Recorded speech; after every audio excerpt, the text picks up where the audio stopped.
Okay. Good morning. I would like to call this hearing to order. The subcommittee will come to order. Without objections, the chairman is authorized to declare the subcommittee in recess at any time for votes on the House floor, which will be coming very shortly. Chairman Goodlatte is stuck in traffic, I understand, behind a traffic accident. So I would just ask that his statement be entered in. Here he is. Okay. I have to relinquish this now.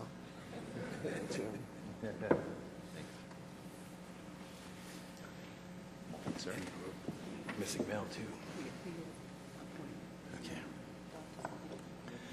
Good morning. Everything that the gentleman from Pennsylvania stated is entirely accurate.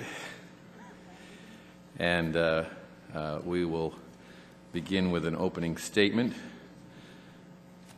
I want to welcome everyone to this hearing of the Intellectual Property Competition in the Internet Subcommittee. This legislative hearing will consider H.R. 1946, the Preserving Our Hometown Independent Pharmacies Act, which was introduced by Representative Marino and is co-sponsored by Representatives Coble and Gomert of this committee, as well as 28 other members of the House. The bill would create a limited antitrust exemption for small and independent pharmacies to allow them to collectively bargain with health plans and pharmacy benefits managers, or PBMs, to negotiate the contracts under which health insurers reimburse pharmacies for their services. Many pharmacists, particularly small and independent pharmacists, claim that health plans and particularly PBMs have significant market power over them and that collective bargaining rights are necessary to allow them to level the playing field, reduce costs, and stay in business. Like many members of this committee, I am sympathetic to the challenges faced by small pharmacists who want to profitably practice their profession in a healthcare market that is increasingly dominated by a handful of large, powerful companies and Washington bureaucracies. The past few decades have seen rapid consolidation and concentration of power in the healthcare market. This trend has accelerated since the passage of Obamacare and can be expected to accelerate even more rapidly if that law becomes fully effective 2 years from now. I have spoken to pharmacists in my district who tell me that their negotiations with PBMs are too often take-it-or-leave-it affairs in which the PBMs offer them barely enough to stay afloat. When a pharmacist fills a prescription, they are paid for that service by the patient's health plan, which is generally administered by a PBM. In practice, this means that the only way pharmacists can get paid is through an agreement with the PBM that administers the patient's health plan. So pharmacists are dependent on PBMs for their livelihood and need to enter agreements with them. But independent pharmacists are small, dispersed, and at the PBM's mercy, while PBMs are large, concentrated, and able to play pharmacies against one another. As a result, these negotiations are often one-sided. Pharmacists tell me that they feel compelled to accept contracts that barely compensate them enough to stay in business. Independent pharmacies provide an important service and give customers a worthwhile alternative to large chain drugstores or mail-order pharmacies. There is much to be said for the personal pharmacist-patient relationship offered by these small businesses. Like many of my colleagues, I believe that independent community pharmacies should be preserved. The question presented by this hearing is whether an antitrust exemption is the right solution to the problems faced by independent community pharmacists. In general, antitrust exemptions should be disfavored. The antitrust laws are a cornerstone of our competition-based free market economy. The antitrust laws guarantee that businesses compete with one another to offer better services, quality, and prices to consumers rather than conspiring with one another to increase their own profits at consumers' expense. With few exceptions, every business in America must abide by these laws. As the Antitrust Modernization Commission reported in 2007, vigorous competition protected by the antitrust laws does the best job of promoting consumer welfare and a vibrant growing economy, and exemption from the antitrust laws means firms can avoid tough discipline of competition, at least to some extent. That commission helpfully recommended procedural steps that Congress should take in considering antitrust exemptions and the standards that Congress should consider in weighing the propriety of a proposed antitrust exemption. Procedurally, the commission recommended that Congress should create a full public record on any proposed exemption should consult with the Federal Trade Commission and Department of Justice about the proposal and should require proponents of the exemption to submit evidence showing that the immunity is justified. This public hearing, at which both community pharmacist proponents of H.R. 1946 and the Federal Trade Commission will testify, is intended to fulfill these procedural recommendations. The Commission also helpfully framed the issues that Congress should consider with respect to a proposed antitrust exemption. The Commission recommended that the burden of proving the need for an exemption should rest with the proponents of the exemption. At a minimum, the Commission suggested that the proponents should have to show that the antitrust laws would prohibit the conduct they want to engage in, that the exemption supports a particular societal need that outweighs consumers' interest in the competitive market protected by the antitrust laws, and that there is no less restrictive way to achieve that societal goal. I look forward to hearing the testimony of the witnesses today on this important matter, and it's now my pleasure to recognize the ranking member of the full committee, the gentleman from Michigan, Mr. Conyers. Thank you, Chairman Goodlatte. I am happy to be here again today because this is the subject of a bill that I introduced and had reported out of the Judiciary Committee in 2007. And I'm so glad that Tom Marino has picked it up and is moving it forward. And like you, Mr. Chairman, I am reluctant to create exemptions in antitrust law as a rule. But unlike you, I am going to present evidence that Obamacare, which I happen to like,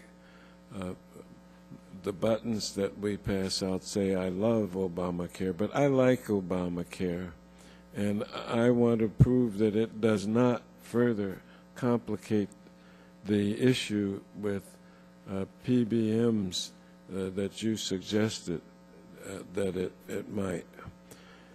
Now,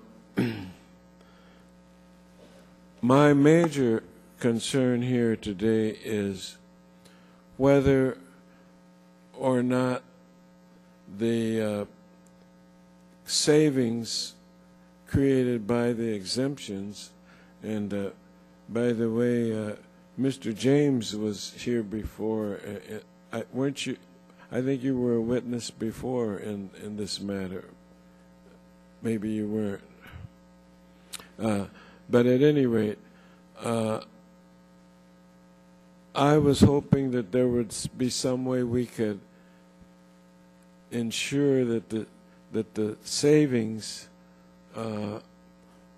from the measure that is before us could be passed on to the customer patient. But I understand that that may not be possible. But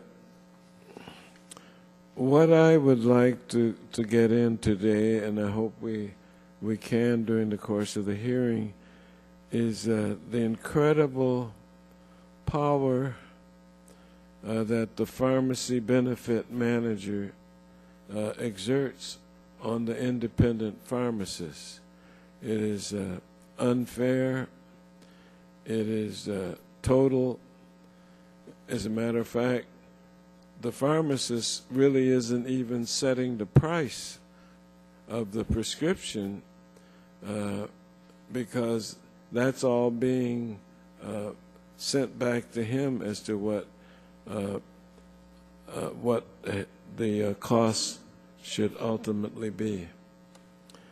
And so I still support the idea of carving out an antitrust exception for pharmacists, and I'm hoping that that we can get this measure through the Judiciary Committee and send it on its way. I'll put the rest of my statement in the record. I thank the chairman. I thank the gentleman. The chair would note that the ranking member of the subcommittee, Mr. Watt of North Carolina, is unable to be with us, and his statement will be submitted for the record. And the chair would now recognize the gentleman from Pennsylvania to inquire if he has an opening statement he'd like to make. I do not have an opening statement, Chairman, but thank you. Gentlemen, you do not, is it? Okay, well then we will proceed expeditiously. He's made up for almost half of the time that we lost because of my delay in getting here. We'll proceed to introduce our very distinguished panel of witnesses. Each of the witnesses' written statements will be entered into the record in its entirety.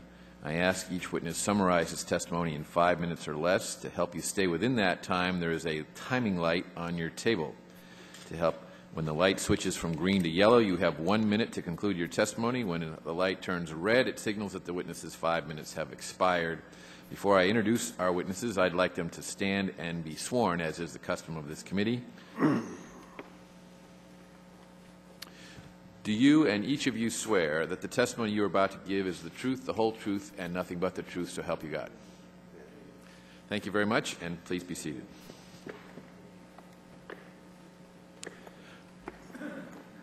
I understand that one of the witnesses today, Renardo Gray, is a constituent of the distinguished ranking member of the full committee, Mr. Conyers. Mr. Conyers has asked for the opportunity to introduce Mr. Gray, and I'll now yield to him for that purpose. Thank you. We've just met, unfortunately, though he is a native of Detroit, and so am I. And we live on the same and work on the same part of the city in northwest Detroit. But Renardo Gray is a pharmacist, the owner of his own business, the West Side Pharmacy, a graduate of the University of Michigan College of Pharmacy, and has been in practice on his own since 1985, where he is still working and serving patients today. He has a thriving small business and is doing great service to those citizens and patients that have cause to use his services. And I'm glad that this is a great occasion for us to meet today, and I look forward to your testimony, and I thank you, Chairman Goodlatte. I thank you, Mr. Conyers. And our first witness today is Mr. Mike James, a community pharmacist and owner of Person Street Pharmacy in Raleigh, North Carolina. Mr. James serves as Vice President and Director of Governmental Affairs for the Association of Community Pharmacies Congressional Network. Mr. James attended Samford University College of Pharmacy in Birmingham, Alabama, and has worked closely with the state of North Carolina on pharmacy and pharmacy governmental issues for many years. Mr. James was named National Pharmacist of the Year in 2004 and North Carolina Pharmacist of the Year in 2003. I look forward to hearing his perspective on this issue as a hometown independent pharmacist.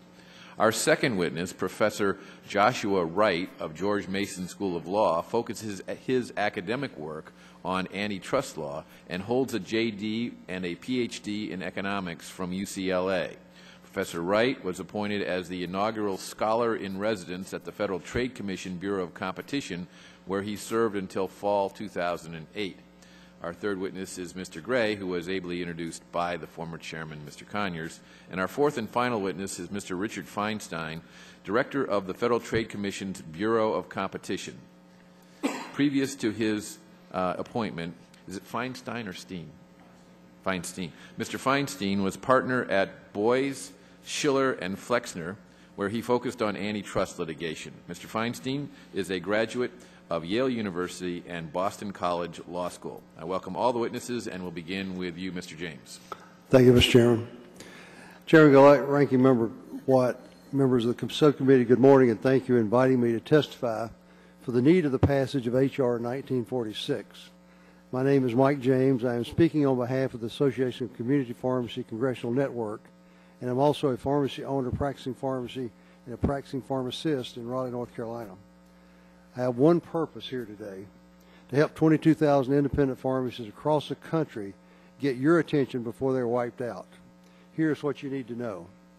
There are about 50 independent pharmacies in every congressional district. That's 50 small businesses in your districts that are owned, managed, and staffed by the most trusted professionals in your communities.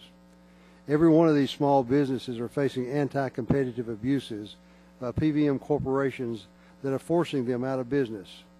They are being forced to lay off employees, close their pharmacy, and turn patients away. Imagine the impact in your congressional district of just one more pharmacy closing. It will mean several lost high-paying jobs, many thousands of dollars in revenues and taxes lost to the community, and redirection of patient care out of your towns into mail-order pharmacies in another state. The abuses your hometown pharmacies are facing are the result of Congress and the FTC losing sight of what having a competitive market really means. Virtually every single prescription a pharmacist in your district handles is controlled by one of 3 PBMs. I encourage every member of Congress to reach out to at least one independent pharmacy at home. You will be told many interesting things. For example, every pharmacy will tell you that the PBMs use the patient data that they are required to provide to steal their customers by either forcing the patient to drop their local pharmacy or coercing them with discounts. The PBM will not allow the local pharmacies to use these same discounts. Now let's look at a real-world fact. Park West Pharmacy in Little Rock, Arkansas, so far this year has lost money on 218 prescriptions because PBM simply refused to pay them back in full the actual cost of the drugs. In total, they have lost, to this point, about $3,000. Here's something else you should know. Park West Pharmacy and every other independent pharmacy in the country are prohibited by contract from telling anyone how much they pay for prescriptions or how much the PBMs pays them back. Why does this matter? Because it prevents plan providers and Congress and the FTC from knowing how much these same PBMs charge their customer for the drugs. I don't care what you hear from the PBM industry today, you will not hear them give you this information. Do you think this is fair? Do members of Congress think this is anything other than a systematic, anti-competitive manipulation of the market? And what about the FTC? Do our federal regulators, who are supposed to consider the impact of competition and abusive behavior on Main Street, think that their so-called analysis of this issue engenders anything but mistrust? The pharmacies in your district know that the goal of the PBM contract is to undermine the solvency of the independent pharmacies. I challenge the FTC to convince the committee here today what this will do, and showing their outdated studies how it will show any evidence of what they contend. The FTC will tell us that empowering pharmacists to negotiate together will increase drug prices. Based on what facts? Look closely at the FTC testimony. Do they reference anywhere in their testimony actual drug pricing data? Not that I can find. The agency has opinions, but not facts. Why should Congress bother with these opinions when the agency cannot even comment on how PBMs are manipulating prices right now to destroy competition?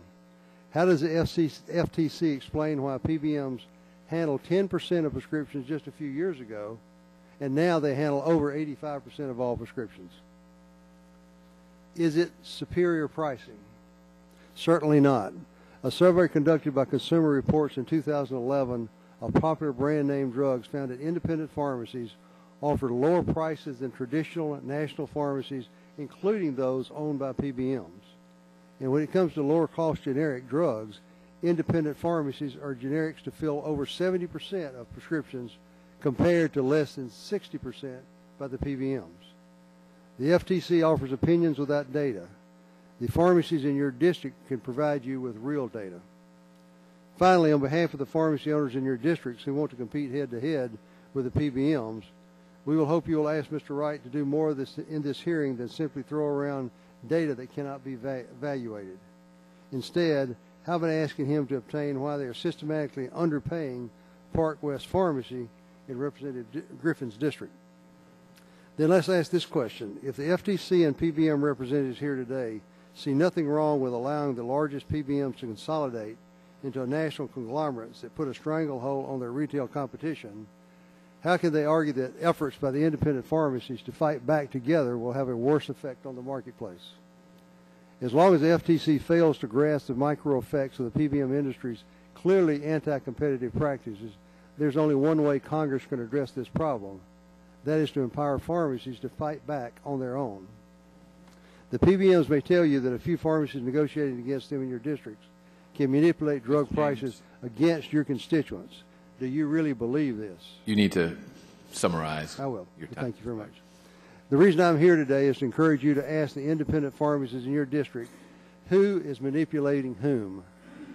Mr. Chairman, H.R. 1946 is a key to restoring pharmacy competition. I encourage the subcommittee to pass it right away. Thank you, Mr. Thank you, and thank you for your time. Professor Wright, welcome. Chairman Goodlatte, members of the subcommittee, thank you for the opportunity to testify today. My name is Joshua Wright. I'm a professor at the George Mason University School of Law, where I teach antitrust law and economics. I also hold a courtesy appointment in the Department of Economics. I was the inaugural scholar in residence at the FTC from 2000 to 2007 to 2008. I'm here today to discuss H.R. 1946, a proposed exemption from the antitrust laws that would allow independent pharmacies to collectively negotiate with health plans on pricing provisions and other contract terms. It's my view that the proposed legislation is ultimately likely to harm consumers and should be opposed on those grounds. Local pharmacists striving to provide quality care for patients undoubtedly face significant economic pressures from both changes in the healthcare market and from vigorous competition. While identifying ways to reduce costs in complex and dynamic healthcare markets is a critical policy objective, an antitrust exemption for independent pharmacies is likely to undermine that goal. The purpose of H.R. 1946 is to ensure safety, quality of care, and a competitive marketplace. The overarching goal of the antitrust laws is to foster competition and thereby maximize consumer welfare. This goal of maximizing consumer welfare is rarely, if ever, served by antitrust exemptions. Indeed, the consensus view is that such exemptions are much more likely to reduce consumer welfare than to enhance it. The Bipartisan Antitrust Modernization Commission has explained that a proposed exemption should be recognized as a decision to sacrifice competition and consumer welfare. It's widely recognized that antitrust exemptions benefit small concentrated interest groups while imposing costs broadly upon consumers at large. These costs generally take the form of, to quote the Antitrust Modernization Commission again, higher prices, reduced output, lower quality, and reduced innovation. The Antitrust Modernization Commission concluded that exemptions should rarely be granted and only when proponents have successfully demonstrated that permitting unlawful and anti-competitive conduct is necessary to satisfy a specific societal goal that trumps the benefit of a free market to consumers and the U.S. economy in general. This burden should not be taken lightly. The Sherman Act has been described as the Magna Carta of free enterprise, precisely because it was designed to enhance economic liberties promoted by competition. Antitrust exemptions not only pose a risk to consumers, they're also generally unnecessary to achieve legitimate pro-competitive ends. The antitrust laws permit cooperation achieving pro-competitive objectives, rendering an exemption for such activities unnecessary. The increased incorporation of economic thinking into antitrust analysis over the past several decades has endowed the antitrust laws with sufficient flexibility to permit such pro-competitive collaboration while condemning horizontal arrangements likely to reduce competition. Exemptions, in light of existing antitrust law, are simply unnecessary to protect parties from pro-competitive coordination. Exemptions are equally unnecessary in the healthcare context. There, the antitrust agencies have actively provided guidance to pharmacies and other healthcare providers and folks outside of the healthcare industry, distinguishing lawful from unlawful conduct under the antitrust laws. The FTC issues advisory opinions to market participants seeking to compete more aggressively by means of limited coordination. Healthcare providers can and do engage in such lawful coordination through the use of pharmacy service administrative organizations and other collaborations. The agency has advised many of those market participants that it would not challenge their coordinated efforts. The Antitrust Division at the DOJ also actively and in concert with the FTC provides similar guidance to healthcare providers. Most recently, the FTC and DOJ issued a joint policy statement explaining how those agencies would apply existing antitrust laws to accountable care organizations. The proposed exemption will likely increase healthcare costs. The exemption is designed to allow coordinated activities among pharmacies that both basic economic theory and experience indicate will result in higher prices faced by health plans. Economic theory unequivocally predicts that at least in some of the collective negotiations exempted, will raise costs that will in turn be passed on in the form of higher prices paid by consumers. One obvious implication of the antitrust exemption would be higher reimbursements. One recent study, for example, estimates the increased health care costs ranging from $9 to $29 billion over a 5-year period. Would such an exemption provide any offsetting benefits for consumers? The answer provided by existing law and economic analysis, I believe, is no. The most critical points that the current federal law permits collective activity by pharmacies and other health care providers to the extent that it is pro-competitive and benefits consumers. Thank you. Thank you, Professor Wright. We have enough time, I think, for one more witness to get their testimony in before we have to recess to vote. And so we'll now recognize Mr. Gray. Thank you. Chairman Goodlatte, members of the subcommittee, Ranking Member Watts, Mr. John Conyers, we thank you for the opportunity to come represent my views and the views of pharmacists across the United States. We who serve the patients are among the most vulnerable in the country. I have been serving my patients for 27 years. I've had to compete with the chains, deal with the health care plans. You have CVS as a chain, then you have CVS Caremark, which is a PBM, and they have a mail-order outlet. Then you have CVS Caremark Medicare Part D plan, which is a plan that gets money from the government that then pays everybody else. In a fair market, you would think that CVS Caremark drug plan would pay CVS, their stores, you would see them pay their mail order, and you would see them pay me all the fair price. I don't get a fee for filling certain prescriptions. If it's a brand name drug, I get no fee, just the cost of the medication. Since it's a take it or leave it contract, I can't even complain. I have to take it or leave it. This bill would allow us to be able to go back and say, wait a minute, we need to be treated fairly. We need to have an opportunity. If you pay yourself a fee, you pay the other part of your company a fee, why can't we get a fee? They'll come to us and say they overpaid us and take money back from us, but they don't do anything to address the fact they never paid us a fee in the first place. We come to the committee because we need assistance in getting this bill passed so we can at least compete. We can't even go and complain. It's either you take it or you leave it. There is nothing there. When the customers, who should be represented here, Medicare Part D is to provide drug care for Medicare Drug D members. The members come to us when the chains or the mail orders don't get them their prescriptions. They come back to us. We're not paid to handle the service, but we have to make sure that they get the care that they need. If you eliminate us, who's going to be there to buffer or to represent them? It's about their needs. We need this bill to be able to compete. There's not going to be any increase in money. The money's already set. All they have to do is pay us the part that we're supposed to get.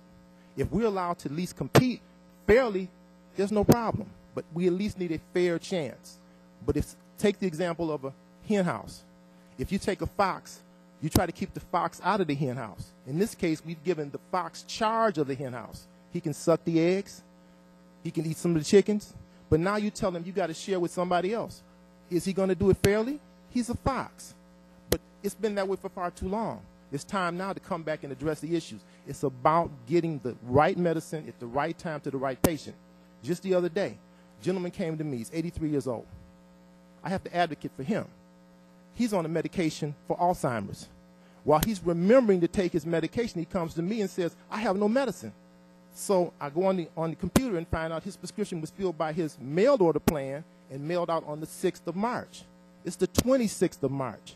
He has no medicine. I call the plan. They say, well, we have to call the mail order side to find out what happened. This man needs medicine. While he can remember to take it, he needs his medication.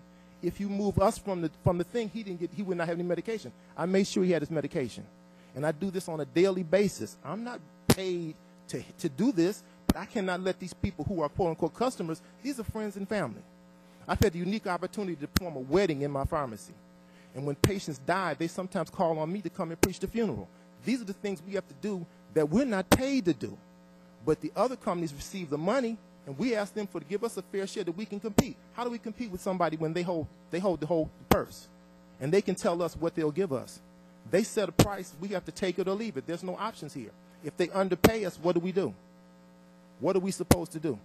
We come here looking for redress. We need a methodology to compete. We need a methodology to go to them and say, make it fair. We're there to take care of the patients, and we do this on a daily basis. Without us, there's going to be problems. Because if a patient doesn't get medication, they're going to end up, number one, either in a hospital, in a rehab facility to have a stroke, in a nursing home if they can't go beyond that, or a funeral home. If you take us out of the equation, it's a big problem. We need this bill passed for this exemption so that we can compete. All we ask for is a fair chance, an opportunity. We're not here asking for more money. We're asking for an opportunity to do what we're supposed to do. We go to them, and they have to pay us fairly. Right now, they ignore us because they have the thing. They don't have to talk to us. No PBM has to come and say, well, you asked for more money, we can give it to you. We don't have to. They have no desire to talk to us, not even to come to us. When the patients need service, the mail order doesn't arrive, what do? They have to go to the local pharmacies. We've been there. We've been bearing the brunt of this for now almost 10 years. This program started in 2003.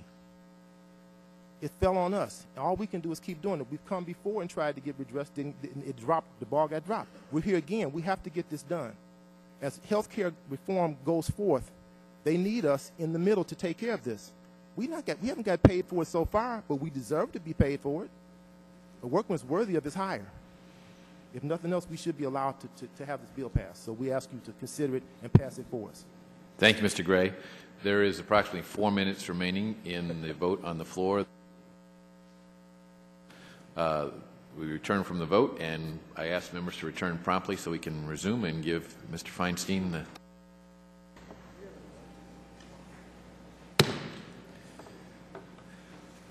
The subcommittee will reconvene, and at this time it's my pleasure to recognize Mr. Feinstein.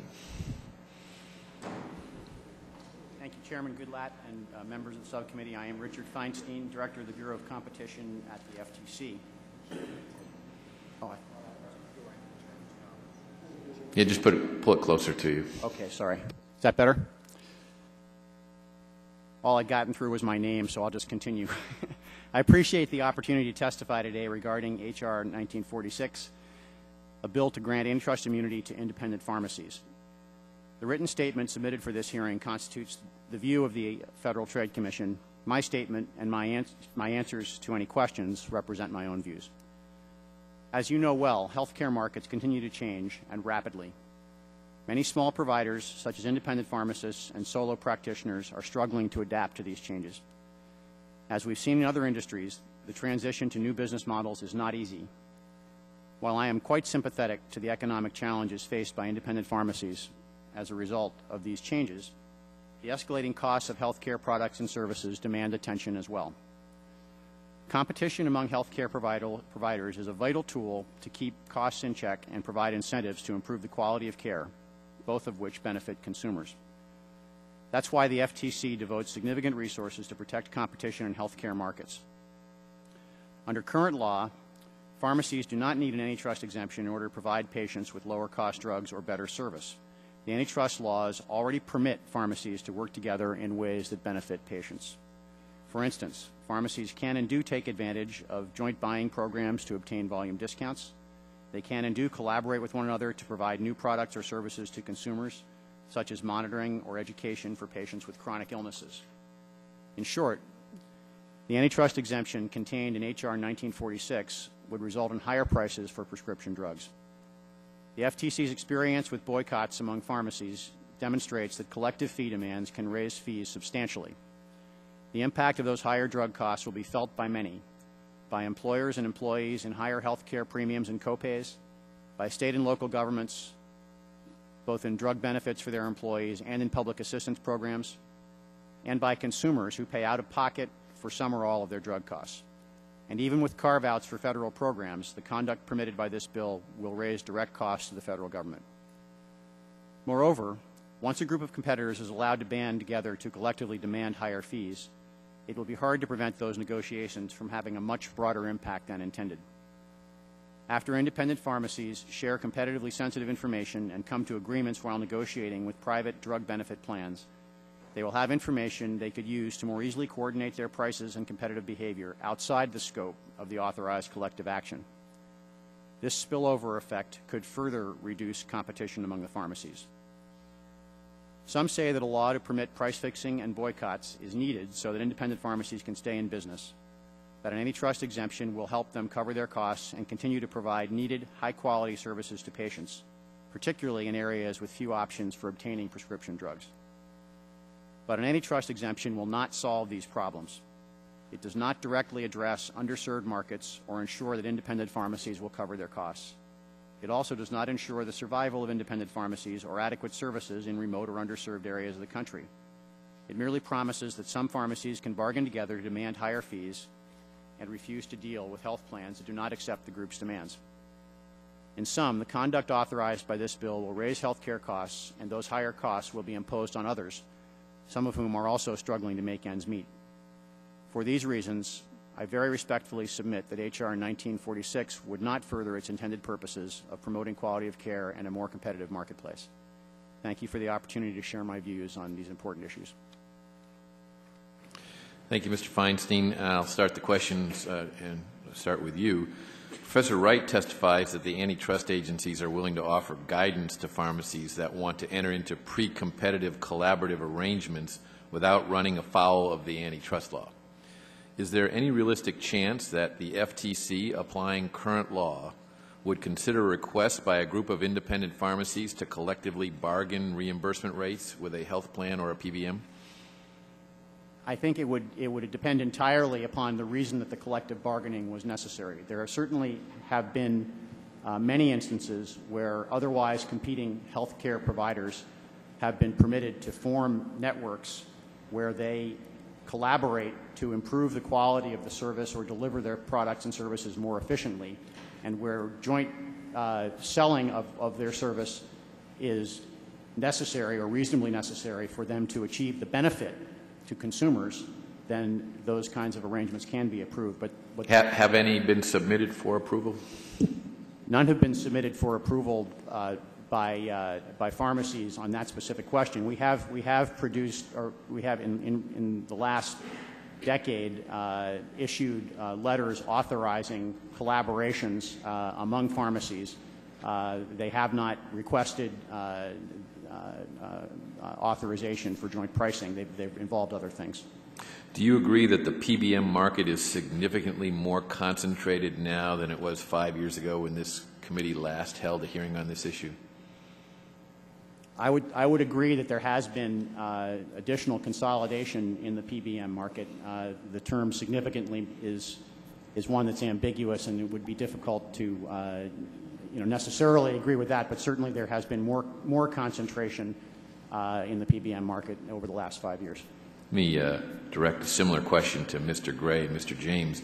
Independent pharmacies can currently conduct collective bargaining through pharmacy services administration organizations, or PSAOs. What does H.R. 1946 give to independent pharmacies that they do not already have the ability to do through PSAOs? Mr. Chairman, I think there's a misconception about PSAOs. I think that PBMs will try to convince you that these PSAOs sit down with my pharmacies and sit down with pharmacies across this country and negotiate contracts and prices with PBMs. That is not true. The PSAO's prime purpose is to review a contract and make a recommendation to a pharmacy that's a member of that PSAO whether or not that should be taken or not. Economically, from a business standpoint, should it be taken? I don't think you're going to find anybody that would say to you from a PSAO side that they sit down and negotiate contractual dollars and cents for reimbursement purposes. As a matter of fact, I know some of the bigger PBMs will refuse to talk to some of the PSAOs when they attempt to work out those details. So I think that probably what needs to be understood is what the real purpose of a PSAO is, as opposed to being a negotiating entity from the standpoint of pricing. Thank you. Professor Wright, do you have a view on that?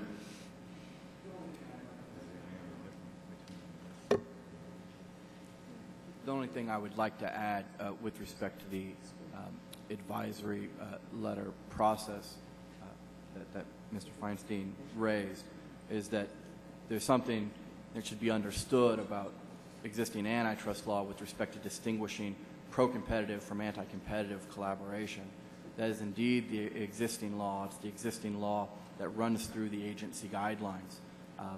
And the FTC faces a challenge, as do courts and the DOJ, in distinguishing pro-competitive forms of collaboration that help competition from those that harm consumers.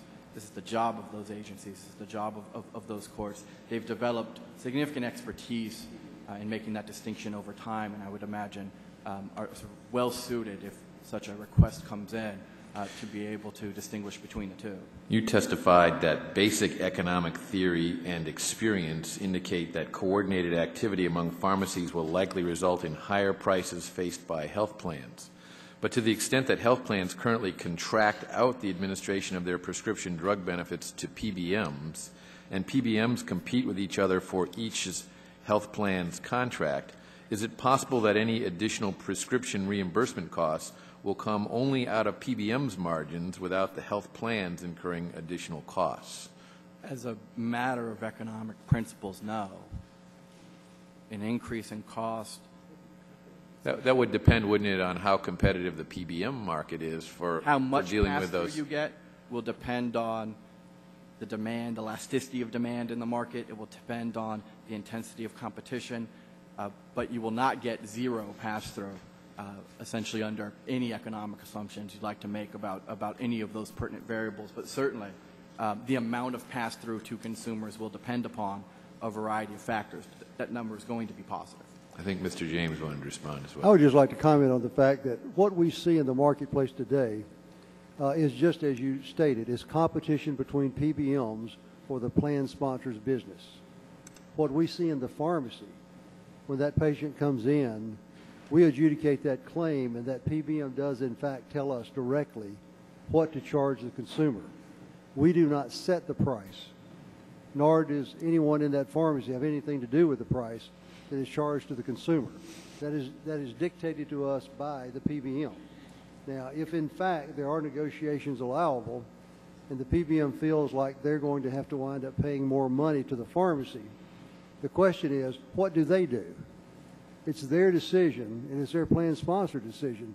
Do they stay, instead of making $6 billion this year, do they make $5.8 billion and pay the pharmacy a little bit more money? Or do they charge the plan sponsor more, which in tail causes them to charge more? That's not in our habitat. We don't have anything to do with that. As you see today, when that patient is charged, it is a charge that is dictated to by the PBM. Thank you. My time has expired. The gentleman from North Carolina, Mr. Watts, recognized. Thank you, Mr. Chairman, and let me start by apologizing to the chairman and the committee members and our witnesses for being late. My community pharmacists will be happy to know that I was out doing something that was to their benefit, which was going to my allergist to get another prescription so that I could go to my community pharmacy to get it filled. So you're the beneficiaries of my not being here. Not sure you're as much the beneficiaries of my being here, because I have some reservations about the bill that's been introduced. It's obviously a very difficult question, so difficult, in fact, that I'm told that I was a sponsor of a similar bill in a prior term of Congress.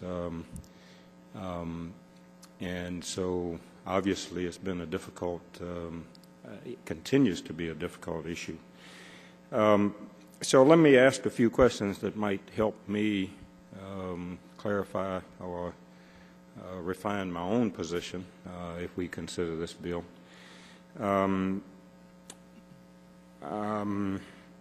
There obviously has been an attrition of independent community pharmacies.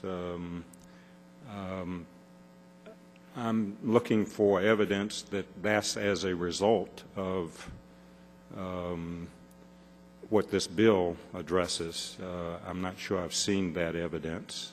Perhaps somebody can provide it to me after this hearing. Or whether it's it's a function of larger conglomerates like the CVSs of the world. I presume they don't call themselves independent pharmacies, providing more and more competition to community pharmacies. Just this morning or this afternoon or tomorrow when I go home, I'll have to make a choice between whether I go to a community pharmacy or to the CVS that happens to be right down the street from my house. I'm not sure that that choice will be made based on whether it was a community pharmacy or you know, a chain, or whether it was a PBM involved in it or not involved in it. There's some other things that are driving this. So at some point, if somebody has evidence that this attrition that's taking place is as a result of what this bill deals with, I would dearly like to have that in writing. Second, there seems to be ongoing consolidation of PBMs, obviously. One is under consideration right now, one potential consolidation about to be ruled on.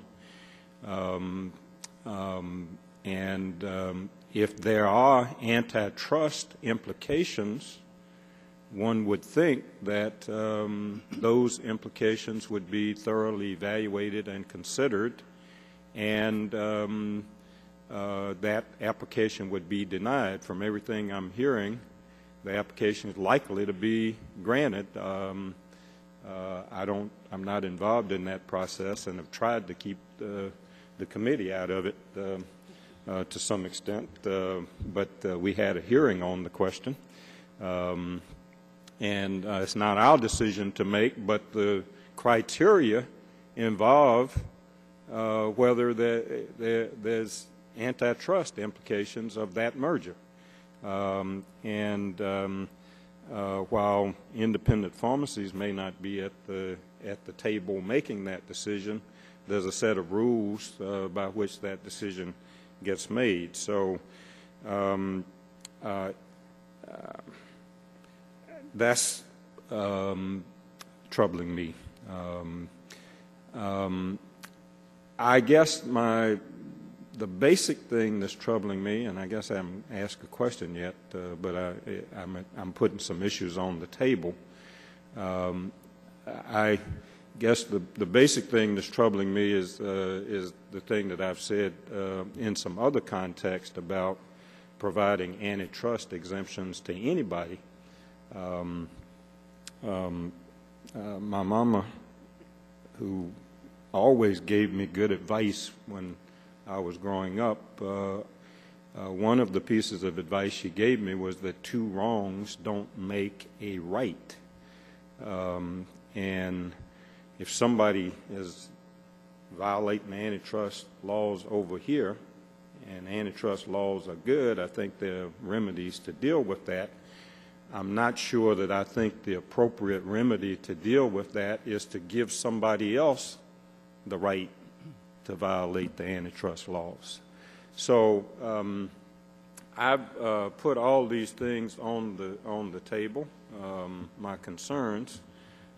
Professor Wright, maybe you could, if you would just give me 1 minute to ask one question. Without objection. Is there some evidence to demonstrate that anti-competitive practices of PBMs is the cause of the attrition of independent pharmacies nationwide, or what's your take on that? If there is, not that I'm aware of,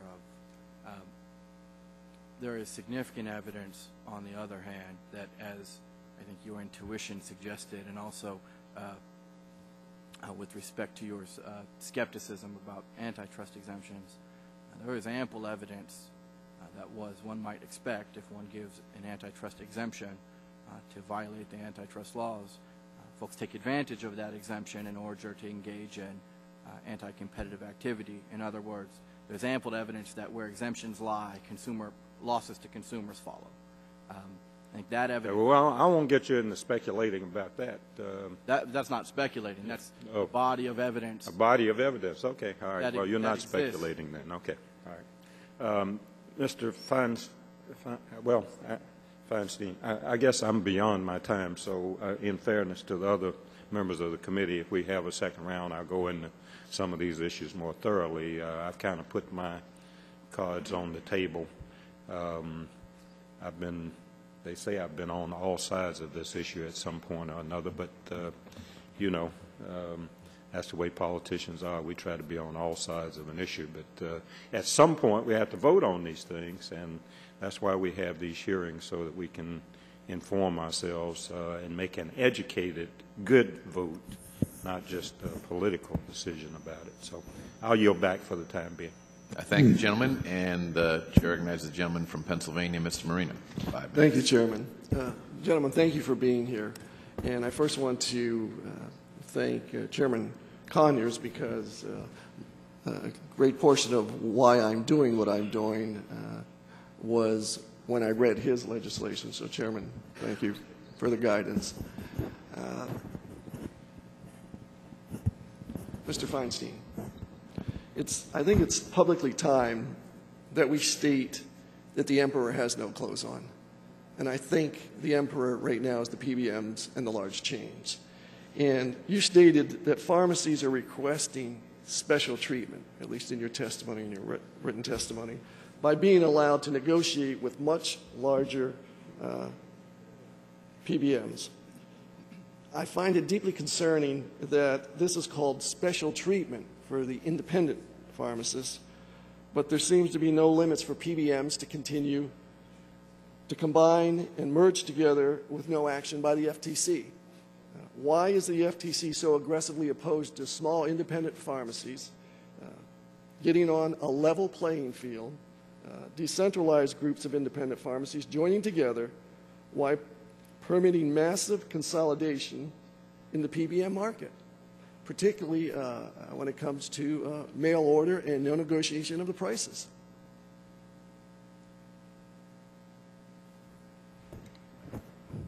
Microphone on? Yes. Yes.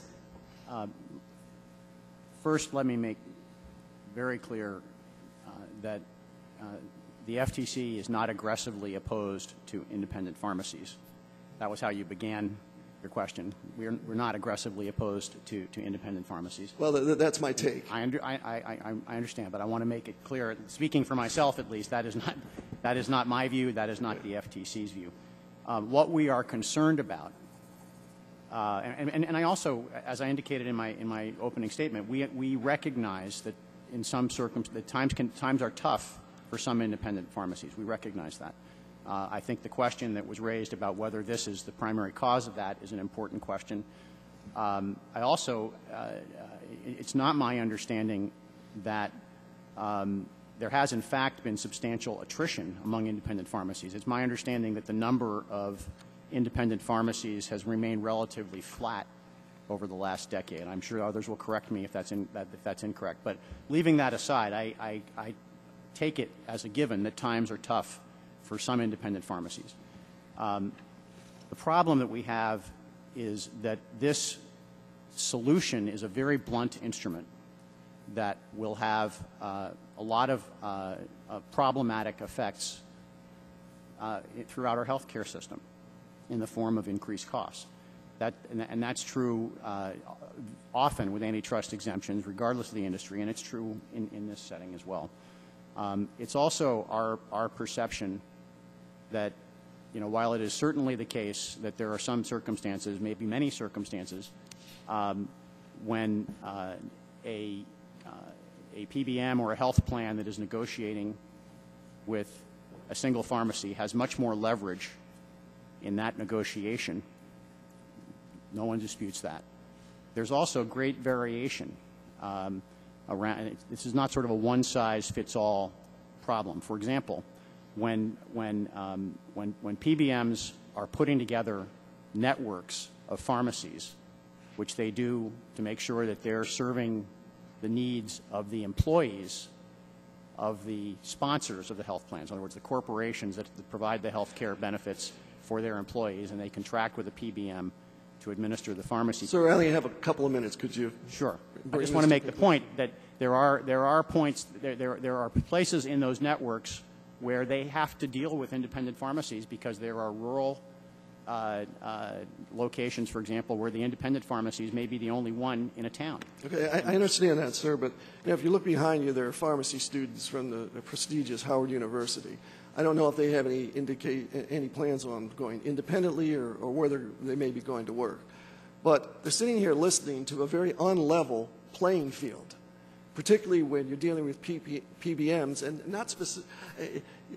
When the PBMs aren't even telling people who need their prescription drugs that there are various ways of getting that. So they're cornering the market on there. And I think it's the responsibility of the FTC to look into those matters, not wait till we bring it to your attention. That is my basic problem with the bureaucracy, but we'll leave that for another day.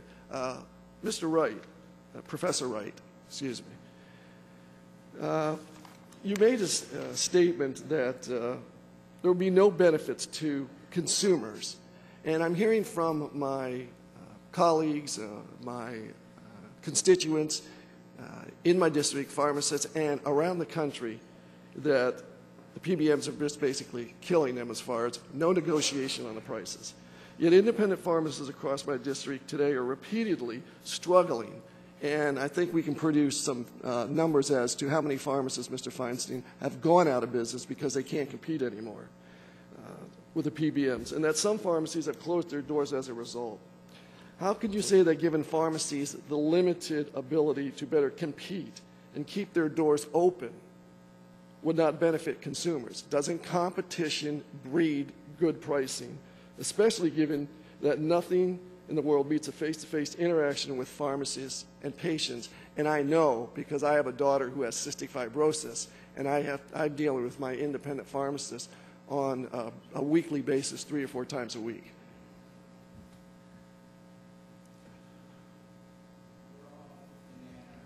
Could you pull that up? There are in the antitrust laws and economics collaborative efforts that enhance competition, make it more intense, and have benefits for consumers, and there are types of collaboration that do not. The bill would, by exempting independent pharmacies from the antitrust laws, allow all forms of collaboration, but in particular would allow independent pharmacies to avail themselves of anti-competitive forms of coordination.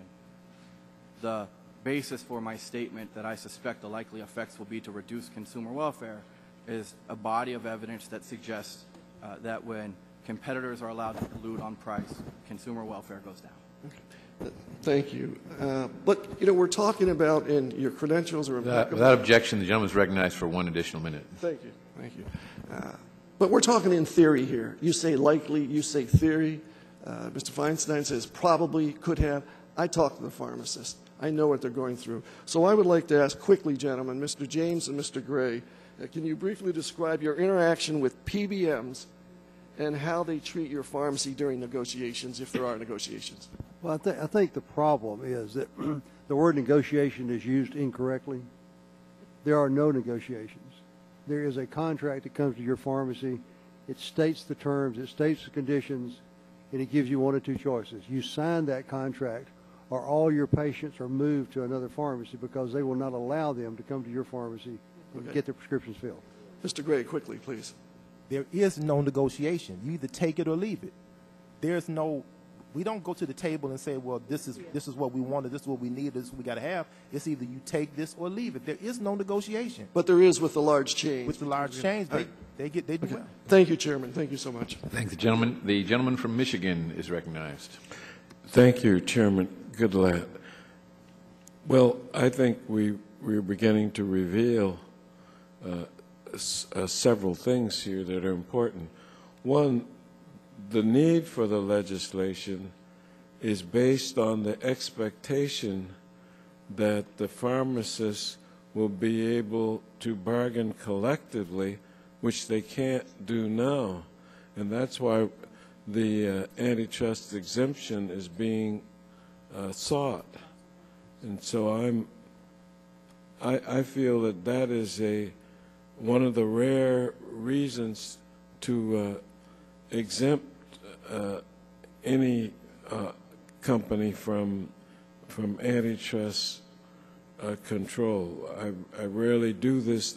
Matter of fact, this is the only instance that I think that there's some possibility for this being salutary. Now, what is being asserted here is that there's no choice when you're dealing with a PBM. And now it turns out that CVS owns one of the largest PBMs itself, Caremark. So the concentration and the power and the less negotiating ability on the part of the independent pharmacies, let's face it, this is a classic capitalist case of the little guys versus the big guys. And it seems to me that fairness dictates that this exemption be given very good consideration. Mr. James, do you think that I'm putting this in a fair description? I think that's a very good interpretation of what's going on. And I would say in addition to that, that what we have to look at here is, if you look at the world of pharmacy, I submit to you that independent pharmacies are the only people that are being hammered by this antitrust law. If you think about the bigger pharmacies, you think about the CVS you mentioned, the Rite Aids, all the major pharmacies. For example, CVS has about 7,000 pharmacies across the country.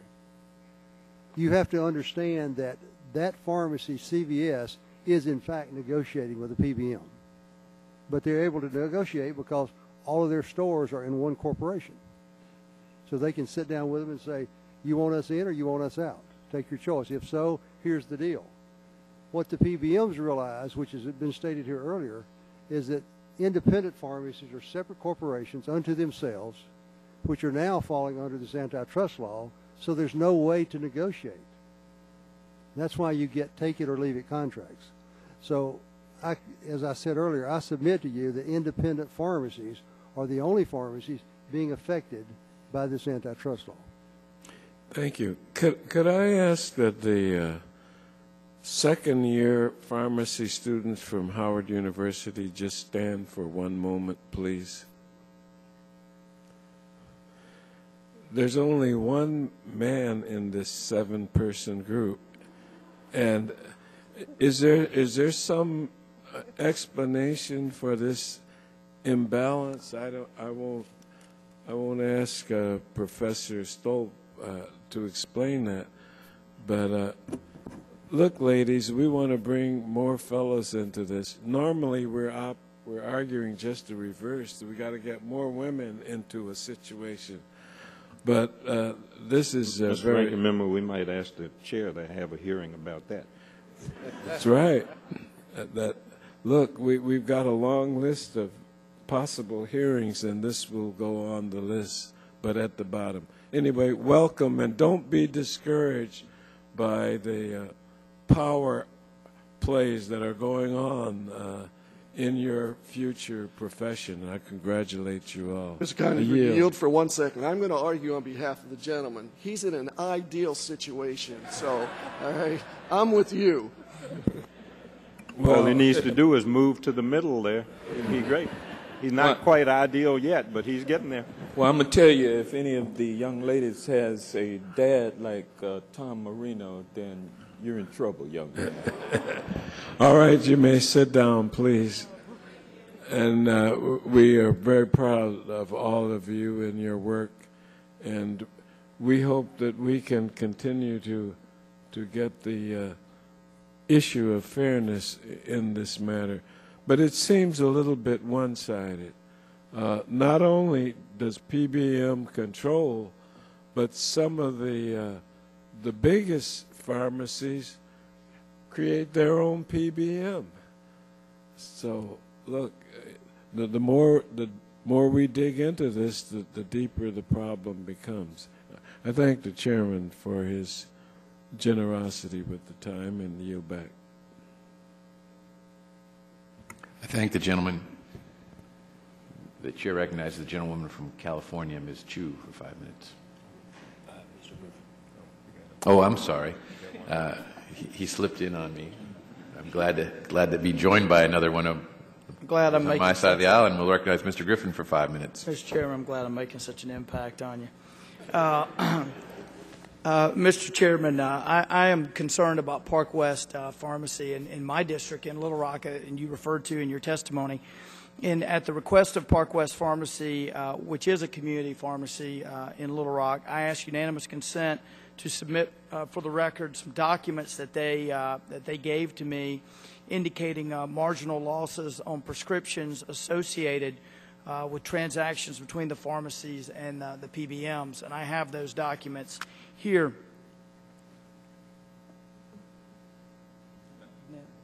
Without objection, so ordered. Thank you, Mr. Chairman. I appreciate that. I have not decided what I'm going to do on H.R. 1946 at this point, but I am concerned about our community pharmacies, and I'm also concerned about the merger that is, and I have expressed those concerns about the merger that's being considered right now. I know we are expecting a decision on that soon, but I registered my concerns about that and the implications of that on community pharmacies. I wanted to ask you, Mr. James, a couple of questions. First of all, can you talk a little bit about the limitations of PSAOs and their ability to negotiate and bargain with the PBMs? What hinders that organization that independent pharmacies are members of from doing that sort of negotiating? I think it boils down to the fundamental fact that each pharmacy is its own corporation, its own entity. It's a private entity.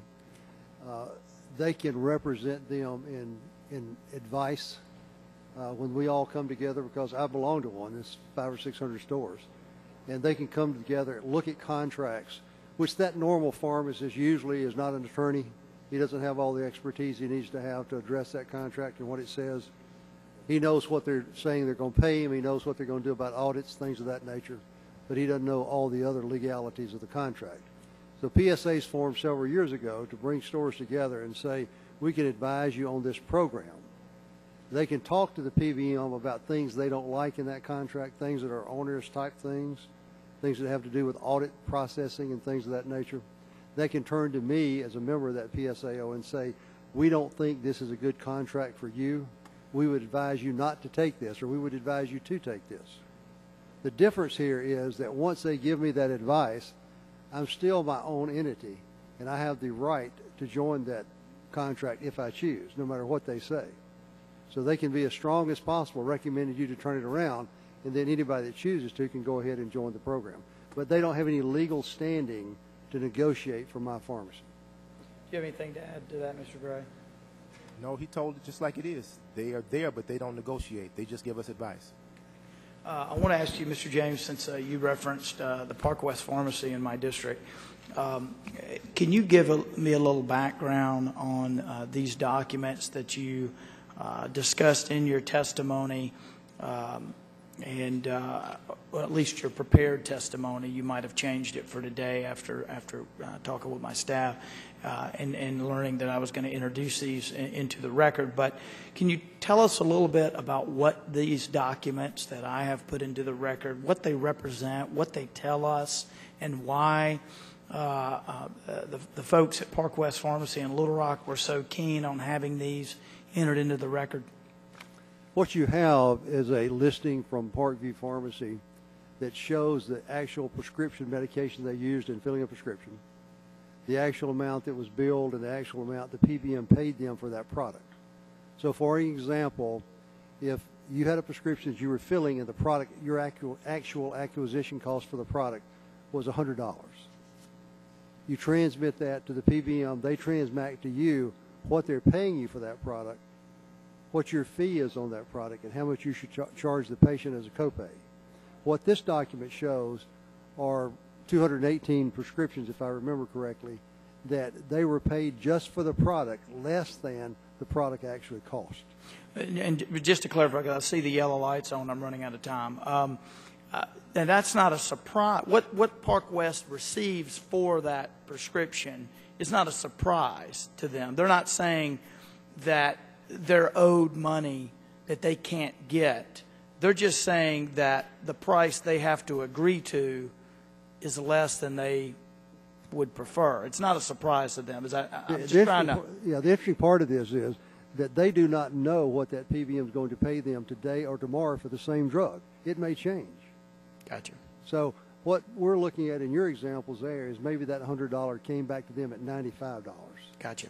So they were down $5 as soon as they filled the prescription from the acquisition cost. Gotcha. I see I'm out of time. Thank you, Mr. Chairman.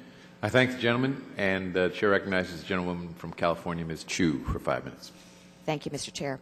I am concerned about the proposed merger of Express Scripts and Medco, which would then cover more than 135 million lives. Should this merger be approved, there would be even more of a limit in the ability of community pharmacists to be able to negotiate in a manner that enables them to continue to serve their patients. And one of those examples of the growing power of the PBMs is the mail order business. And I'd like to ask Mr. Gray and Mr. James about this. I've heard from constituents and from pharmacies about how PBMs use data from the community pharmacist patients to try to push these patients to use the PBM's own mail order business. And the PBMs are in a position to force the plan beneficiaries to use the PBM-owned mail order pharmacy, and that they even are allowed to use a pharmacy's patient data. Is this your experience, and how do the PBMs pressure the customers to use their mail order services? Yes, it's my experience, and it happens every day. I mean, we've had instances in which a patient would fill a prescription under a new plan they've just gone on, and literally had a call from the PBM mail order house that afternoon saying, I see that you received such and such drug. We can save you a lot of money if you'll buy this through the mail order program. We will give you a discount on your copay. So what we're seeing happen is we're seeing the data that we transmit, which consists of all their information, including the medication, going to the PBM and immediately be transferred to their marketing department so that they can call and write letters. And we see people on a regular basis get 2 and 3 letters a month from a PBM trying to coerce them. And these letters are written in such a way that it almost convinces that patient that if you don't do this, you're going to lose your benefit. And so then they come to the pharmacy saying, I've got to go mail order because here's what they're saying. Bring me your letter. And when you read the letter, that's not exactly what they said. They insinuated that, but obviously the patient thinks that's the case. The major fear among patients in cases like this is losing their benefit. They're afraid they're going to lose their health care coverage, and because of that, they're going to do anything that they think they have to do to retain that. Mr. Gray? Many times the letter comes and says that they don't have a choice now. They're forced to go mandatory mail order. And that's the ones we see the most, where they actually have no choice. They have to get it mail order or pay cash. And it should be a choice in this. The patient should be able to choose their own doctor, their own pharmacy, where they get their card fixed. They should be able to have choices. But now they're not given a choice. And the PBM doesn't allow us to do anything about it. They even tell us that we have to advertise for them. Oh, I'm sorry, I can no longer fill your prescription, Ms. Chu. You have to get yours through mail order. So I'm actually forced to tell them where they have to go, who they have to call. And that's really not fair. Mr. Wright, if pharmacies are not allowed an antitrust exemption, even as limited as one as in H.R. 1946, why should PBMs be allowed to engage in these kind of practices? To begin with, I'm not sure that the exemption in the existing bill is limited. It depends what you mean by limited. From my perspective, part of what would clearly be allowed is conduct that would be prescribed under Section 1 of the Sherman Act and always has been on the grounds that it will result in higher prices and reduced welfare for consumers. And in that sense, I would not describe the exemption as particularly limited from an antitrust perspective. With respect to antitrust analysis of what the PBMs have done with respect to mail order. That is not a question that I've studied or have any particular view based on analysis. Okay, I'd like to ask a question to Mr. Feinstein about special treatment. You've stated that pharmacies are requesting special treatment by allowing them to negotiate with the much larger PBMs, especially given the limits that would be in place under H.R. 1946. I find it of great concern that this is called special treatment for pharmacies, but there seems to be little concern given to the special treatment that's given to the PBMs and their ability to conceal information regarding pricing and audit standards. If we're to oppose special treatment for any party, why are PBMs allowed to withhold this information from pharmacies during contract negotiations? Because in effect, that sounds like special treatment for the PBMs.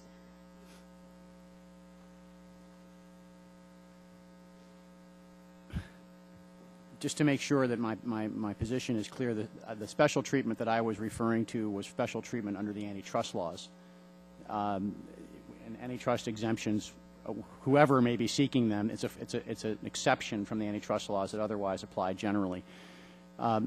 With respect to the provisions that you're speaking of, which are not provisions that really are sound in antitrust law, my understanding is that that arises from the relationship, primarily from the relationship between the PBM and the sponsor of the health plan, which very often is an employer, as I mentioned earlier. And the employers want the PBMs to deliver the services that they're delivering at competitive, under competitive conditions, in terms of both price and quality.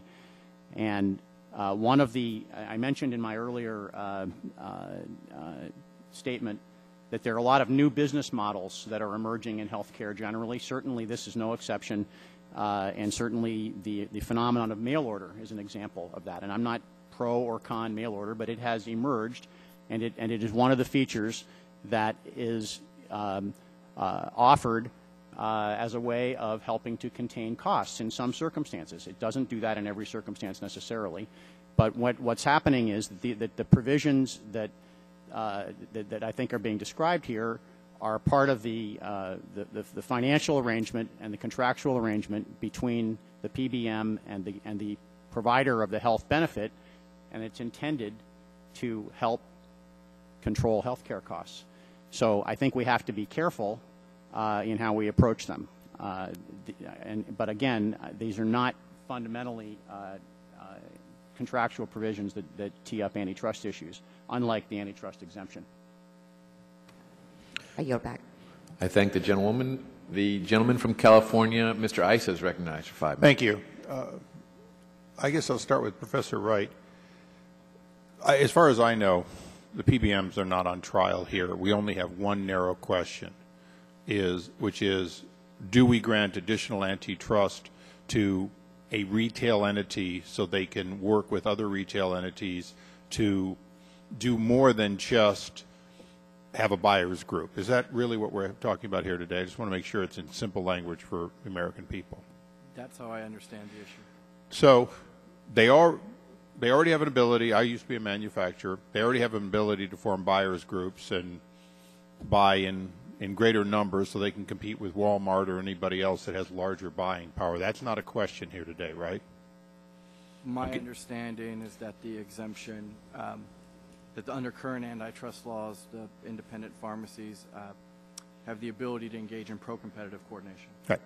So I'm kind of going through and saying, okay, it's not about price, because essentially all the independents could form a group that by itself would essentially be as large as the top 5 or 6, non-small. So the further cooperation antitrust is not necessitated based on something to do with the other side of the coin. Mr. Weinstein, I guess I'll go to you because you're sort of the regulator in the room. Where is the compelling need to do this that favors action toward these private businesses? And the reason I'll ask before I go further, because you have a portfolio far greater than pharmacy. If we're looking at all of of the buying. I was in consumer electronics. The same could be said of trying to deal with my old company or Sony or Panasonic, any of these things. Everybody would like to have the ability to get together and to compare not just prices for group buying, but they'd like to be able to compare who got how much co-op, what the salesman did for them for lunch, everything else. If we were to expand it here, wouldn't we essentially open the floodgates for all small businesses to say they have a similar situation in which they would get a competitive advantage if they were allowed to operate, if you will, as a cartel of storefronts? I think that is a legitimate concern, Congressman, and I think that's one of the reasons that the Antitrust Modernization Committee issued its views that these sorts of exemptions should occur very rarely and be thoroughly considered by Congress before they're authorized. Now, it's not within this committee's jurisdiction, but if we looked at the other side of the coin, probably over at Ways and Means or Energy and Commerce, the fact is you can reform the actions of the middle parties. And, in other words, you can reform insurance law, you can reform any part of it, certainly what now is proudly called by the administration Obamacare. For a while I was told not to say it. Now they're using it. So the health care reform law, the fact is it reforms a lot of that, doesn't it? Aren't there a lot of changes in the air in the case of, if you will, health care delivery and insurance? Yes, there are, and I think that's an example of the point that shouldn't be lost, which is that because this is such a blunt instrument, that is authorization of price fixing, to put it bluntly, antitrust exemptions have widespread unintended consequences, although they are foreseeable. If this concern needs to be addressed, I believe it should be addressed more directly and more surgically in a way that does not have all of those ripples throughout the economy. Now, Professor Wright, and I'd like to open it up to the others quickly. We have a lack of transparency generally in this relationship. The pricing and distribution and sales of pharmaceuticals, it's pretty much voodoo magic. You can't figure out what somebody's really paying till you look at a series of discounts and so on. Is that your understanding? And then I'd like to go to the pharmacist. Like many industries, I think, to analyze price. Okay. So now I'd like to go, if you will, to the other side of the coin, Mr. Gray, Mr. James. If we cannot grant you antitrust, isn't one of the alternatives a dramatic increase in the transparency of the actual pricing, purchase price, sales price, profit margins, which we could do? We could demand that there be effectively a fair price for a fair volume and that be transparent. And in the case of government-funded programs, Medicare and the like, where we work off of a series of discounts because everything's based on some hypothetical retail price, isn't that reform the alternative that you might seek from Congress in order to get a fairer, easier to understand relationship? I think that where we are at this moment in time, there's a couple of answers to that. Number one, we have to remember in this bill, the federal government is not involved in this bill. This is strictly about a private situation. Number two, we have to remember in your example of electronics, that when cost of electronics goes up from the manufacturer, that individual dealer has a right to raise his price if he chooses to try to compensate for that. In our industry, that doesn't exist. With PBMs, they set both ends of the equation. So if the drug goes up, they don't give us any additional... Right, and for both of your answers, and my time has expired, I just wanted you to sort of say, if we fix that part of the equation, if you will, the bizarre pricing situations in which there really is not an honest and fair and open and transparent delivery. I mean, pharmaceuticals are the only things worse to try to figure out what they really cost. They're the only things worse than a hotel room on Priceline. I think what you have is a situation in which once you have transparency, you may know more about what's going on. I don't think that's going to force the PBMs to do anything with us. Time of the gentleman has expired. We have 11 minutes remaining in a vote. I think that's sufficient time to be able to recognize the gentleman from Georgia, Mr. Johnson, for 5 minutes. Thank you, Mr. Chairman. I remember Andy Mayberry, the Andy Griffin show, and there was Floyd the barber. I don't know if y'all remember Floyd or not, but then right next door to Floyd may have been John the pharmacist. And but the landscape has changed since then, and we don't have many John the pharmacist in business. Market share, and I know you, Mr. Gray, and you, Mr. James, you're a little bigger than John, though, than John the pharmacist back then. You're a little bigger, but still the same community. Minded pharmacist, and but you're kind of a vanishing breed, and I suppose a lot of folks are going to work for the PBMs and the drug stores, the major drugstore chains and that kind of thing, and then the PBMs are even purchasing the drugstore chains now, and to where they can be the retailer. They can be the retailer on the street, brick and mortar retailer, and control the mail order market. And it's three, basically, PBMs that control about 60%, I'm told, of the drug dispensation market in America. Is anybody disagree so far? I don't necessarily disagree. I just need to know a little more about. Okay, well, I'm kind of spoon feeding now. Understood. So the first bite was good, first spoonful was good, and so now it is the PBMs that negotiate the drug prices with the pharmaceutical manufacturers.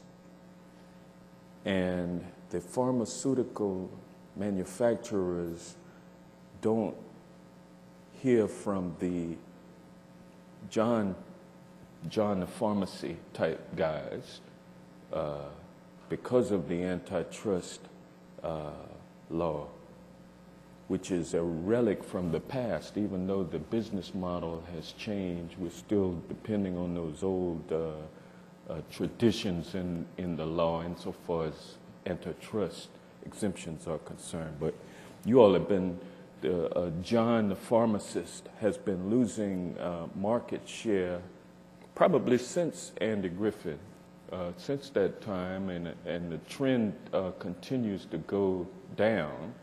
And I think that you all have made you, Mr. Gray, and you, Mr. James, have made a good case for why we should have the option of either going to the small pharmacist or going to the major drug company, the major drug store chains, to get our mail. Oh, we can do it the modern way through the mail, that kind of thing.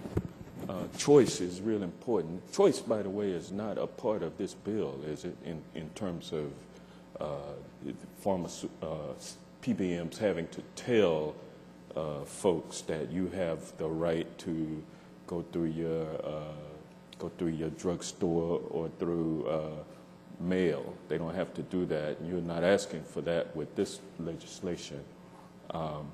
But you just want a seat at the table when it comes to negotiating the price or the reimbursement for the drug. Is that correct? That's correct. Okay, now, given the fact that the market has changed and John the barber is threatened now with extinction due to the larger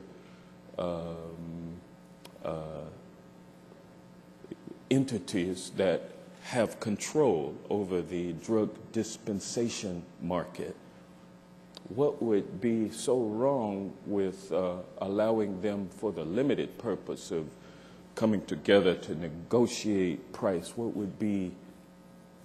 How could they drive up prices being only 40% of the dispensation market and still declining? That's what I would like to know, Mr. Feinstein.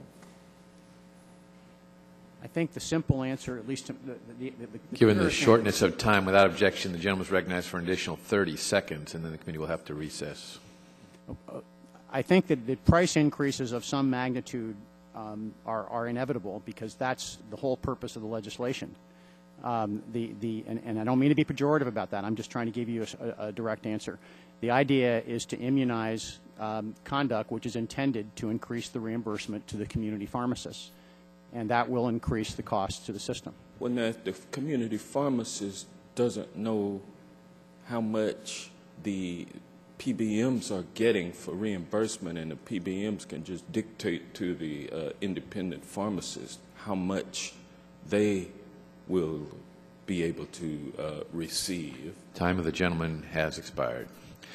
We have less than 5 minutes remaining in this vote. We are going to return, and when we return, the gentleman from Pennsylvania will be in the chair, and he will first recognize the gentlewoman from Texas, Ms. Jackson Lee. I, unfortunately, will not be able to return, but the gentleman from North Carolina and the gentleman from Pennsylvania may have some additional questions that they may wish to ask of the panel, too. So we appreciate your forbearance, and the committee will stand in recess. I may need them to order again. I want to thank the witnesses for giving us their valuable time and waiting, and the people out there as well. Now I'm going to ask the distinguished Congresswoman from Texas. She has 5 minutes.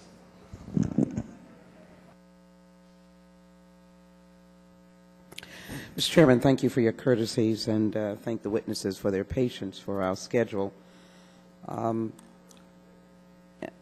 Ms. Marino, I'm delighted that you have revived this legislation. We had a vote on it in committee in the last session under Mr. Gentleman from New York, Mr. Weiner. And I think that members, I'd like to see some further life in the bill. I think this was at the end of the term, and I think as you've listened to the questions in a committee that is the protector of competition, it raises a concern on the issue of harm. When we give exemption, who are we harming? So I believe this is an important hearing that allows us to deal with this issue and be thoughtful and see how we can come to a reasoned response. I think there is an enormous amount of right on the side of community and small pharmacies. There's a mountain of rightness on that.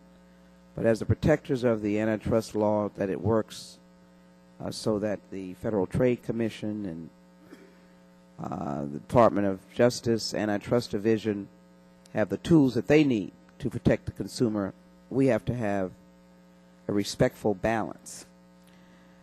So I'm not asking you, Mr. Feinstein, to, should I say Stein? I didn't hear the pronunciation before. Feinstein, yes. Feinstein, thank you. To go overboard, because you are a government regulator, you adhere to the law. So my question to you, what is, I'm putting this word in front of it, what is the devastating harm of the potential of a bill like the one that we are addressing here today, 1946? And I heard Mr. Ice's comments about if one gets it, the other gets it, but let's move past that. I've already heard that. Just give me what else, and I need to talk to other witnesses, so if you can be precise, what will be the expanse of the harm? And frankly, I'd like you to just focus on this industry and this concept, which is an exemption for our smaller guys, giving some sort of equal playing field. But go ahead, sir. Thank you. In short, the harm that we're most concerned about is increases in costs to the healthcare system, they will be, that is, unambiguously the purpose of this proposal, and they've been very direct about it, is a perceived need on the part of the community pharmacists to be paid more for the services they provide. And I understand that perception on their part. I totally understand how that would help them. antitrust exemptions always help the people that are seeking them, and I don't mean to be pejorative in saying that. It's just a fact. It's all right. But our constituents are consumers as a whole. When I say our, I mean the FTC and the enforcement agencies. And our concern is that this will introduce additional costs, and Professor Wright has explained how it's an economic certainty that at least some of them will be passed through.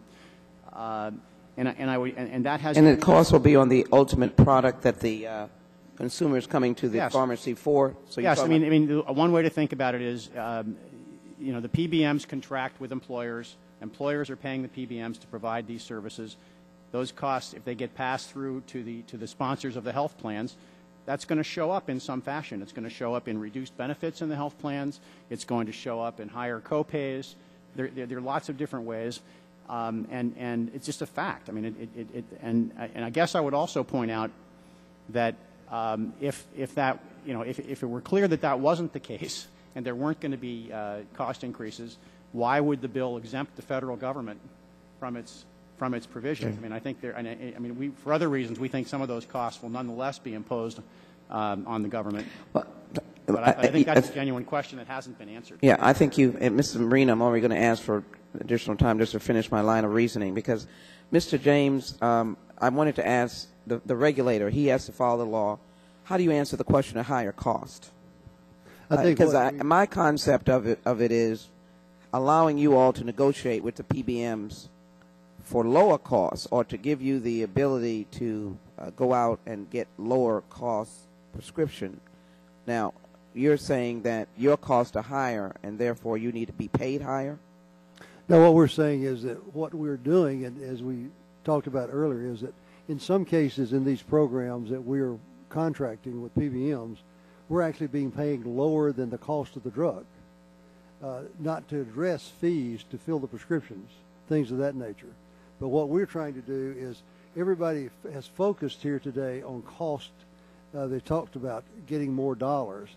If you look at one of these contracts, what you realize very quickly is there's a tremendous amount of onerous things in these contracts that affect pharmacy beyond the figure of cost. For example, their ability to go into a pharmacy 2 years after the fact and do an audit and retrieve those dollars that were used to fill those prescriptions, even though the prescription was filled properly, the patient got the medication and has taken the medication. But yet they come in because in their contract it gives them the right to handle that any way they choose. So this debate about negotiation is not just about dollars. It's about other things also. That burden you from surviving. Is that what you're saying? I'm sorry, say it again. That burden the small pharmacies from surviving. Yes, absolutely. And you are giving quality care, and do you think you're giving quality care to individuals who you may be in places where they don't have access to the big guys, or you may have a special relationship that is necessary, particularly the senior population? Do you believe that you have sort of a unique service as well? Absolutely. Patient care is about face-to-face. It's not about the mailman. What you leave, and what I believe as a pharmacist is, there should not be anyone between you and your physician. You go to the physician, they diagnose your problem, they select a drug of choice, and you should be able to get that drug. What we're finding with PBMs is we fill a prescription and they refuse to fill it. They refuse to pay for it. Let me ask the chairman, and I have an additional minute to inquire of Mr. Gray. Without objection. I appreciate, thank the ranking member for coming back and the chairman for coming back. There are a lot of people praying on the steps of the Supreme Court. I guess they were praying in the last 3 days. Today is Thursday. I'm praying, too, for victory, because I believe that what we try to do in the Affordable Care Act, close the donut hole, keep people alive who had pre-existing diseases, is a good thing. So I'm really interested in giving access to health care. So let me just try to probe. I understand the issue now, and I am driven, called toward the fairness question, which I guess balances competition. So I think all of us are sort of grappling with that. I hope there's some life that we can deal with this issue. But Mr. Gray, I understand that you had, tell us a little bit about your business, because I understand you had an 83-year-old that had a problem. And so talk about the service, and I want to acknowledge as well the Howard University pharmaceutical students, but thank them for their presence here. But tell us a little bit about that service, because that, and when you deal with the PBMs, that you're the underdog. So go ahead and tell us a little bit about that. Well, gentleman came in, like I say, he was an 83-year-old gentleman. He's suffering with Alzheimer's. He remembers he needs his medicine. The mail order plan said they mailed his prescription to him on March 6th. On March 26th, he came to me for medication. After making several phone calls, I was able to generate a 30-day supply of medication for him so he can get his medication. We do these things every day because they can't call the PBMs. The PBMs have already ignored them. The mail order plan said we mailed it out. But the objective is to get the medication into the people's hands. Medicare Part D is to provide medications for Medicare Part D recipients, provide their medications. It has certain limitations.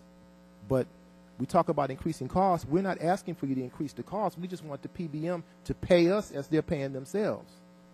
They pay themselves a fee when they fill a prescription, because CVS Caremark Medicare Part D plan, they pay CVS a fee when they fill a brand name drug. So the PBMs include these large companies. Right. They own each other. And you get no fee? We get no fee for a brand name drug. You get the cost only. But they get a fee. They get one. In their mail order option and in their stores, they get a fee. We don't get a fee.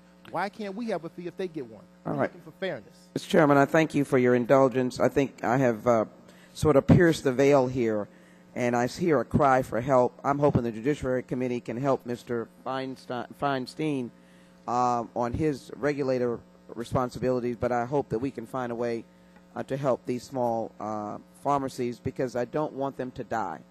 I think they have a valuable role, even as a small business, but as a familiar face to the community.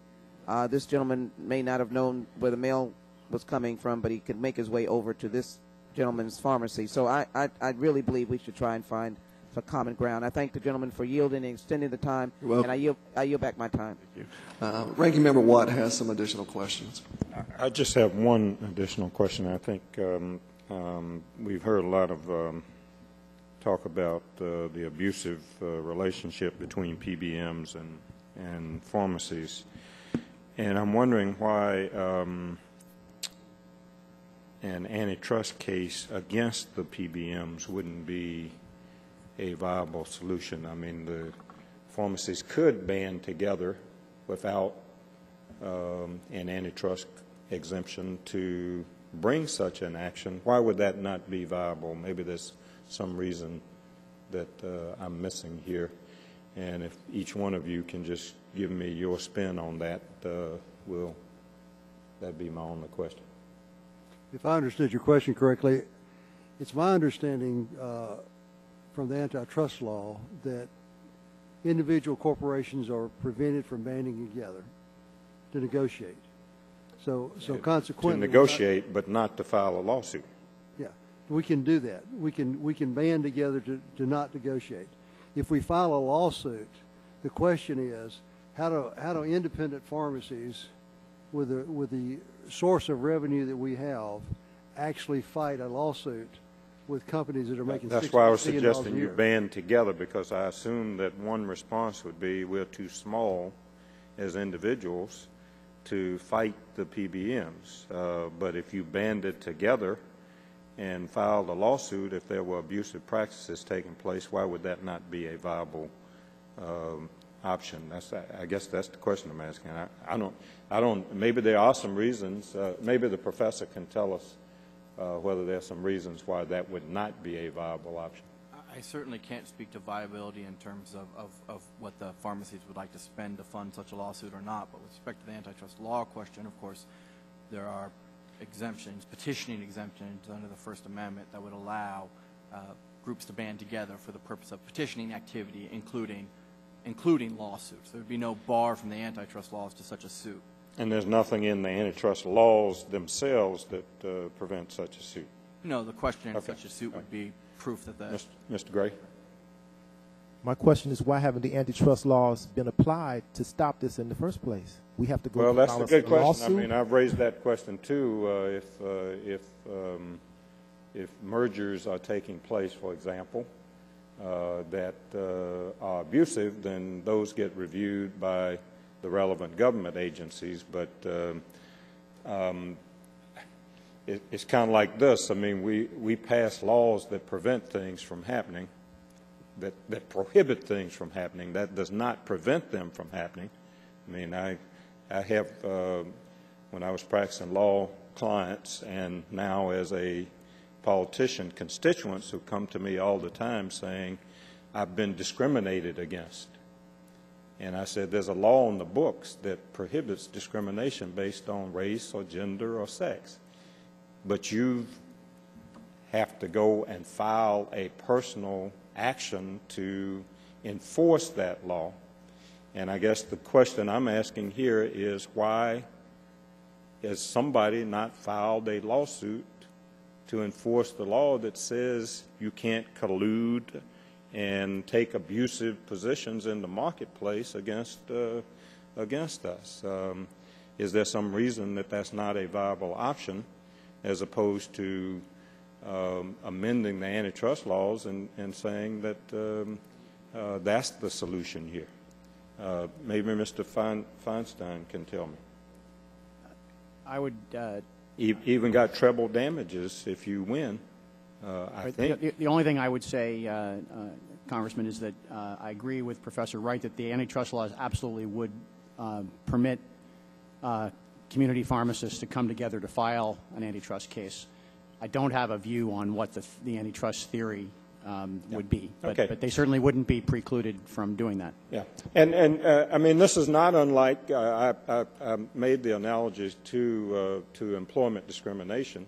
We have an EEOC, an Equal Employment Opportunity Commission, whose responsibility it is to investigate, but the ultimate remedy, we have the FTC and the Department of Justice in the antitrust arena that's there, but the ultimate remedy still is for individuals to enforce the law.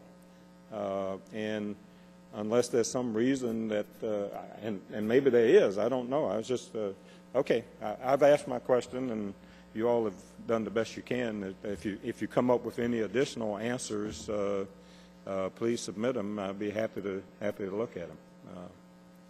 I yield back, Mr. Chairman. Thank you. I believe the Congresswoman from Texas may have an additional question. Chairman, thank you so very much. It may have been that I didn't hear Mr. Watt clearly, so I'm going to just quickly ask Mr.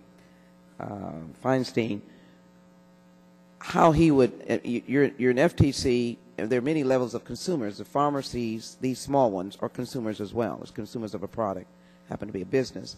And many times you look at whether, Big Bell, Ma Bell infringe upon Little Bells, and obviously Little Bells now become gigantic bells in the telephone industry. But in terms of your actual evaluation of Express Scripts, Medco merger, but other actions by these companies, many of them we know their names, who are PBMs, can't you initiate a review or an evaluation as to whether there is any antitrust ramifications in terms of the impact on smaller pharmacies? Let me begin my answer by just making it clear that I can't speak to the Express Scripts Medco. Go right ahead, pass right on by that. And just generally speaking, can you make evaluation on the impact that the actions with the PBMs? Mr. Watts said a lawsuit, and then I'm saying, can you initiate an evaluation, administrative review of these this impact? That is certainly something that the FTC has the authority to do. Yes. What would move you to do it? Pardon me? Well, then what would we need to move you to do it? Well, I think that we would need to we would need, I think, to reach the preliminary view that there is that the problem that is being described is the result of antitrust violations by someone else in the system. And that may or may not be the case, but that would be the threshold question. If there's reason to believe that this is a problem that reflects the absence of competition as opposed to the presence of competition. Well, let me just say that I would like to see an initiation of some review. I think as a Judiciary Committee, Mr. Marino, we need to see what role that we would be playing in that issue. And to Mr. Wright, just a quick question here. Trying to see Mr. Wright. Where are you? Right here. Okay. Sorry. How does the proposed Express Scripts Medco member advance the notion of free enterprise, etc.? I don't have any particular view of the Express Scripts Medco merger. I don't have the access to the data and documents that the Federal Trade Commission has. Just another element in the whole structure of antitrust review. That's okay if you don't have one. I'll just close, Mr. Marino, by just saying to Mr. James, if, for example, there was an evaluation of your situation, could your small pharmacies provide data to the Federal Trade Commission to indicate a bias or unfair practice, unfair competition practice? Yes. If we try to glean all of the information, would you be able to provide data? We could do that. All right. Mr. Chairman, with that, I yield back my questions. I yield back my time. I'm sorry.